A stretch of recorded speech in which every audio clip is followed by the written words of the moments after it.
Agency വഴി നടത്തുന്ന public റിലേഷൻസിന്റെ ചെലവ് വഹിക്കുന്നത് സർക്കാരാണോ, പാർട്ടിയാണോ, അതോ മുഖ്യമന്ത്രി നേരിട്ടാണോ?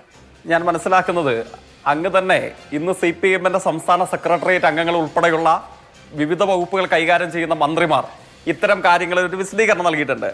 ആ വിശദീകരണം സംശയങ്ങൾ കടമില്ലാത്തവണ്ണം പറയുന്നത് കേരളത്തിലെ മുഖ്യമന്ത്രിയോ മുഖ്യമന്ത്രിയുടെ ഓഫീസ് കേന്ദ്രീകരിച്ച് പ്രവർത്തിക്കുന്ന മറ്റാളുകളോ സർക്കാരിൻ്റെ പ്രവർത്തനങ്ങൾക്കായിട്ട് അല്ലെങ്കിൽ കഴിഞ്ഞ ദിവസം അങ്ങ് സൂചിപ്പിച്ച വിവാദങ്ങൾക്ക് നിദാനമായ ഇത് ഹിന്ദുവിൻ്റെ അഭിമുഖം സംഘടിപ്പിക്കാനോ നടത്തുവാനോ ഒരു ഏജൻസിയെയും ചുമതലപ്പെടുത്തിയിട്ടില്ല എന്ന് തന്നെയാണ്.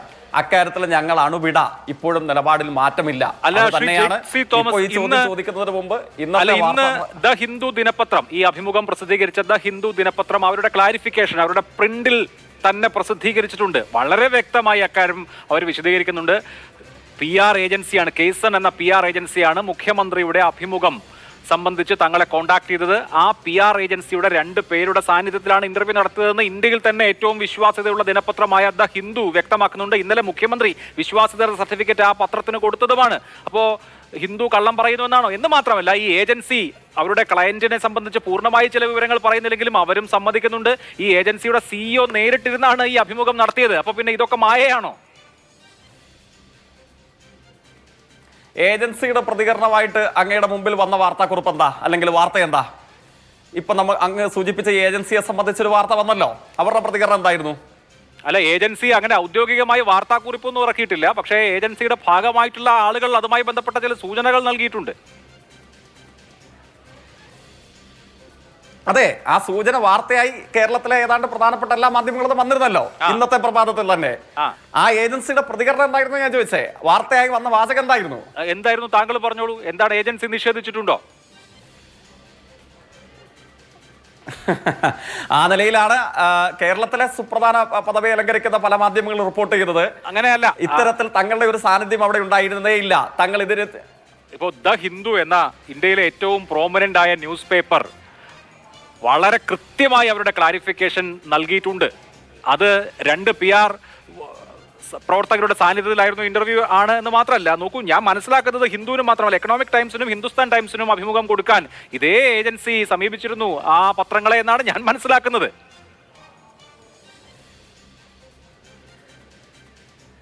ഞാൻ പറഞ്ഞല്ലോ, കേരളത്തിൽ അങ്ങ് പ്രവർത്തിക്കുന്നത് ഉൾപ്പെടെയുള്ള കേരളത്തിലെ മാധ്യമരംഗത്തെ സുപ്രധാന മാധ്യമങ്ങളിൽ ഇന്ന് രാവിലെ വന്ന വാർത്ത ഇപ്പോൾ നമ്മൾ സൂചിപ്പിച്ചിട്ടുള്ള ഈ വിവാദ ഇന്റർവ്യൂവിന് കരാർ ഏറ്റെടുത്തിട്ടുണ്ട് എന്ന് പറയപ്പെടുന്ന ഈ ഏജൻസി, ആ ഏജൻസി ഇത്തരം കാര്യങ്ങളെ ഡിസോൺ ചെയ്യുന്നു. ഞങ്ങൾ ഇതിന് ചുമതല ഏറ്റിട്ടില്ല എന്ന് അവർ തന്നെ വ്യക്തമാക്കിയിരിക്കുന്നു. ഇനി ബാക്കി ഇത് ഹിന്ദു പറയട്ടെ. CM ഓഫീസിൽ നിന്നുള്ള പ്രതികരണവും മുഖ്യമന്ത്രിയുടെ പ്രതികരണവും ഇന്നലെ തന്നെ വന്നിട്ടുള്ളതാണ്. കോഴിക്കോട് അദ്ദേഹം പങ്കെടുത്ത യോഗത്തിൽ അദ്ദേഹം പരസ്യമായി ഇത്തരം കാര്യങ്ങളെ കുറിച്ച് പ്രതികരിച്ചിട്ടുണ്ട്. ഔദ്യോഗിക പ്രതികരണത്തെയും തുടർന്നാണ് അദ്ദേഹം PR സംബന്ധിച്ച യാതൊരു കാര്യവും പറഞ്ഞിട്ടില്ല. ഇല്ല, PR സംബന്ധിച്ചുള്ള പിന്നീട് ഉയർന്നു വന്ന വിവാദമാണല്ലോ. ആദ്യത്തെ വിവാദം എന്തായിരുന്നു? മലപ്പുറം സംബന്ധിച്ചുള്ള മുഖ്യമന്ത്രിയുടെ പരാമർശത്തെ തുടർന്നായിരുന്നു. അതൊരു പച്ചക്കള്ളമാണ്. മുഖ്യമന്ത്രി അങ്ങനെ പറഞ്ഞിട്ടില്ല, ഞങ്ങളാണ് തെറ്റ് ചെയ്തത് എന്ന് ഇത് ഹിന്ദു ദിനപത്രം തന്നെ ഏറ്റുപറയുന്നു. അങ്ങ് സൂചിപ്പിച്ചതുപോലെ ഹിന്ദു പത്രം പ്രസിദ്ധീകരിച്ച കുറിപ്പിൽ എന്നാൽ ഇത്തരത്തിലൊരു ഏജൻസിയെ സംബന്ധിച്ച് അവർ വിശദീകരിക്കുന്നുണ്ട്. ആ ഏജൻസിയുടെ നിർദ്ദേശപ്രകാരമാണ് തങ്ങൾ ഇത്തരത്തിലൊന്ന് ചേർത്ത് വെച്ചത് എന്ന് പറയുന്നു. അപ്പോൾ അങ്ങ് ശ്രദ്ധിച്ചാൽ മതി, ഇന്നലെ മുതൽ അങ്ങയുടേതുൾപ്പെടെയുള്ള സ്ഥാപനങ്ങളിൽ ചർച്ചയിൽ പങ്കെടുക്കുന്ന ഇടതുപക്ഷ രാഷ്ട്രീയത്തിന്റെ പ്രതിനിധികൾ ഇന്ന് CPM-ന്റെ സംസ്ഥാന നേതൃപദവിയെ അലങ്കരിക്കുന്ന നേതൃത്വം, അതോടൊപ്പം തന്നെ വിവിധ വകുപ്പ് മന്ത്രിമാർ, അവരൊക്കെ ഇതിനെ സംബന്ധിച്ച് പ്രതികരിച്ചിട്ടുണ്ട്. പാർട്ടിയുടെയും ഇടതുപക്ഷത്തിന്റെയും നിലപാട് സംശയങ്ങൾ കടമില്ലാത്തവണ്ണം വ്യക്തമാക്കിയിട്ടുണ്ട്. അപ്പോഴാണ് ഞാൻ ഇതിന്റെ കൂടെ ചേർത്ത് പറഞ്ഞത്, അങ്ങ് സൂചിപ്പിച്ച ഹിന്ദു പത്രത്തിന്റെ വിശ്വാസ്യതയും പാരമ്പര്യത്തെയും ഒക്കെ മുഖവിലേക്ക് എടുത്തുകൊണ്ട് തന്നെ അവരിങ്ങനെ ഒരു ഏജൻസി സാന്നിധ്യം പറയുമ്പോൾ അതേ ഏജൻസിയുടെ ചില പ്രധാന വക്താക്കൾ ഇതിനോടകം കേരള മാധ്യമങ്ങൾക്ക് നൽകിയിട്ടുള്ള പ്രതികരണത്തിൽ പറയുന്നു, ഞങ്ങൾ ഇതിന് ചുമതല ഏറ്റിട്ടുള്ളവരല്ല, ഞങ്ങൾ ഇതിനെ ഡിസോൺ ചെയ്യുകയാണെന്ന് അവർ തന്നെയാണ് പറഞ്ഞിട്ടുള്ളത്. ഇനി ബാക്കി അവർ വിശദീകരിക്കട്ടെ. അവർ ഖണ്ഡിതമായി ഒരു കാര്യവും പറഞ്ഞിട്ടില്ല ശ്രീ ജയ്ക്ക്. അതാണ് നമ്മൾ ഏറ്റവും കൗതുകകരമായി ശ്രദ്ധിക്കേണ്ടത്. അവർ ഖണ്ഡിതമായി യാതൊരു കാര്യവും പറഞ്ഞിട്ടില്ല. ചില ഫ്ലിപ്പ് ഫ്ലോപ്സ് എന്ന് നമുക്ക് പറയാൻ കഴിയുന്ന ചില കാര്യങ്ങൾ അവരിൽ നിന്നുണ്ടായി എന്നുള്ളതല്ലാതെ. അപ്പോൾ പോട്ടെ, അവരുടെ വിശദീകരണം താങ്കൾ പറയുന്ന പോലെ പൂർണ്ണമായ നിലയ്ക്ക് വരട്ടെ എന്ന് നമുക്ക് വിചാരിക്കാം. ഇപ്പോൾ CPM-ന്റെ ഒരു പ്രവർത്തകൻ എന്നുള്ള നിലയിൽ, CPM-ന്റെ വക്താവ് എന്നുള്ള നിലയിൽ ശ്രീ ജയ്ക്ക് കേരളത്തിലെ മുഖ്യമന്ത്രിയുടെയോ മുഖ്യമന്ത്രിയുടെ ഓഫീസിന്റെയോ സർക്കാരിന്റെയോ CPM-ന്റെയോ PR ആരും ചെയ്യുന്നില്ല എന്ന് പറഞ്ഞാൽ പ്രൊഫഷണൽ ഏജൻസികൾ ആരും ചെയ്യുന്നില്ല. ഈ കാര്യത്തിൽ ഞങ്ങൾ ആരെയും അത്തരത്തിലൊരു ചുമതല ഏൽപ്പിച്ചിട്ടില്ല. കേസൺ എന്ന ഏജൻസി മുഖ്യമന്ത്രിക്ക് വേണ്ടി PR ചെയ്യുന്ന ഏജൻസി അല്ല. ഞാൻ പറഞ്ഞല്ലോ, ഇപ്പോൾ വിവാദത്തിന് നിദാനമായിട്ടുള്ള ഇത്തരം ഒരു സംഭവത്തിൽ മുഖ്യമന്ത്രിയുടെ പ്രചരണ ആവശ്യങ്ങൾക്ക് വേണ്ടി, പ്രചരണത്തിനോ പ്രസിദ്ധീകരണത്തിനോ മറ്റു കാര്യങ്ങളെ ചമയ്ക്കുന്നതിനോ വേണ്ടി ഒരു ഏജൻസിയെയും ഏൽപ്പിച്ചിട്ടില്ല. സംശയങ്ങൾ കടമില്ലാത്ത മണ്ണം അത് വ്യക്തമാക്കിയതാണ്. ഇന്ന് രാവിലെയും ഞാൻ ആവർത്തിച്ചു പറയുന്നു, ഇന്ന് രാവിലെയും അങ്ങയുടെ അടക്കമുള്ള മാധ്യമ സ്ഥാപനങ്ങളുടെ പ്രതിനിധികളുമായി പാർട്ടി നേതൃത്വം കൂടിക്കാഴ്ച നടത്തിയപ്പോൾ ഈ കാര്യം അടിവരയിട്ട് സംശയങ്ങൾ കടമില്ലാത്ത വണ്ണം വ്യക്തമാക്കിയതാണ്. ബാക്കി കാര്യങ്ങൾ എന്തെങ്കിലും വിശദീകരിക്കണമെന്നുണ്ടെങ്കിൽ അത് മുഖ്യമന്ത്രി ഓഫീസ് അതീതമായി വെളിപ്പെടുത്തിയിട്ടില്ല. സംശയത്തിന് അതീതമായി വെളിപ്പെടുത്തിയിട്ടില്ല. മുഖ്യമന്ത്രിക്ക് എന്തെങ്കിലും കാര്യം പറയണമെങ്കിൽ PR ഏജൻസിയെ സമീപിക്കേണ്ട കാര്യമില്ലല്ലോ. അങ്ങനെയല്ലല്ലോ രീതി. നിങ്ങൾക്കൊക്കെ അനുഭവമുള്ളതല്ലേ?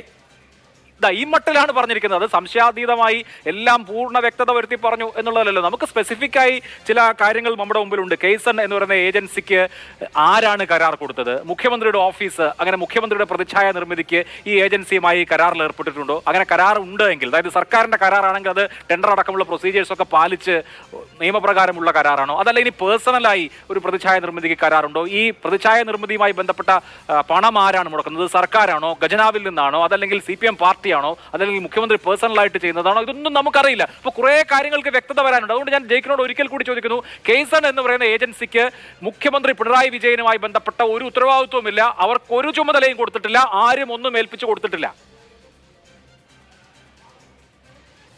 ഏതാണ്ട് ഒരേ സ്വഭാവത്തോടു കൂടെയുള്ള സംശയാസ്പദമായ ചോദ്യം അങ്ങ് വീണ്ടും വീണ്ടും ആവർത്തിക്കുന്നു എന്നുള്ളത് കൊണ്ട് എന്റെ പരിമിതികൾക്കുന്നിൽ നിന്നുകൊണ്ട് എനിക്കറിയാൻ കഴിഞ്ഞ ഒരു വിവരം ഞാൻ അങ്ങയോട് ഇപ്പൊ ഈ ചർച്ചയിൽ വെച്ച് പങ്കുവെക്കാം. അതെന്താണെന്ന് ചോദിച്ചാൽ ഞാൻ മനസ്സിലാക്കുന്നു, വയനാട് ദുരന്തത്തിന് ശേഷം അന്തർദേശീയ മാധ്യമങ്ങളുടെ വിപുലമായ ഒരു ശ്രേണി തന്നെ കേരളത്തിലെ പ്രസ് സെക്രട്ടറി ഉൾപ്പെടെയുള്ള കേരളത്തിലെ CMOയുമായി ബന്ധപ്പെടാൻ വേണ്ടി ശ്രമിച്ചിട്ടുണ്ട്. അവരുടെ എല്ലാവരുടെയും ആവശ്യം മുഖ്യമന്ത്രിയുമായി ഒരു അഭിമുഖം ലഭിക്കുക എന്നുള്ളതായിരുന്നു. അത് ചെറിയ മീഡിയ ഹൗസസ് ഒന്നുമല്ല. ഞാൻ മനസ്സിലാക്കുന്നത് അതിൽ ബ്രിട്ടീഷ് ബ്രോഡ്കാസ്റ്റിംഗ് കോർപ്പറേഷൻ ഉണ്ട്, അൽ ജസീറയുണ്ട്. ഇമാതിരി അന്തർദേശീയ മാധ്യമങ്ങളുടെ മാനകമായി, അതിന്റെ പ്രതീകമായി നമ്മൾ കാണുന്ന ഏതാണ്ട് എല്ലാ മാധ്യമങ്ങളും നേരിട്ടാണ് CMOയിലേക്ക് അഭിമുഖത്തിനും മറ്റ് പ്രതികരണത്തിനുമായിട്ട് സമീപിച്ചിട്ടുള്ളത്. അവിടെ എവിടെയാണ് ഇത്തരത്തിലൊരു ഏജൻസിയുടെ സാന്നിധ്യമുള്ളത്? അവിടെ എവിടെയാണ് ഇത്തരത്തിലൊരു ഏജൻസിയുടെ പ്രസക്തിയുള്ളത്? അങ്ങനെ ഇത്തരത്തിലൊരു ഏജൻസിയെ ചുമതലപ്പെടുത്തിയിട്ടുണ്ടെങ്കിൽ ഈ അന്തർദേശീയ ദേശീയ മാധ്യമങ്ങളുമായി ബന്ധപ്പെട്ട് അഭിമുഖങ്ങൾ നൽകുന്നതിനും പ്രചരിപ്പിക്കുന്നതിനും പ്രതിച്ഛായ നിർമ്മാണം സൃഷ്ടിക്കുന്നതിനും വേണ്ടിയിട്ടാണല്ലോ ഇത്തരം ഏജൻസികളെ ഉപയോഗിക്കുക. അങ്ങനെ ഉണ്ടായിരുന്നെങ്കിൽ ഏറ്റവും കൂടുതൽ ഉപയോഗിക്കേണ്ട ഒരു ഘട്ടം ആ ഘട്ടമായിരുന്നില്ലേ? അവിടെ ഒന്നും അത്തരത്തിലൊരു കേരളത്തിലെ മുഖ്യമന്ത്രി CMO ആണ് ബന്ധപ്പെട്ട് ഖലീജ് ടൈംസിൽ ഒരു ഇന്റർവ്യൂ വന്നിട്ടുണ്ട്. ഞാൻ അതിനെക്കുറിച്ച് അടുത്ത ഘട്ടത്തിൽ ചോദിക്കാം.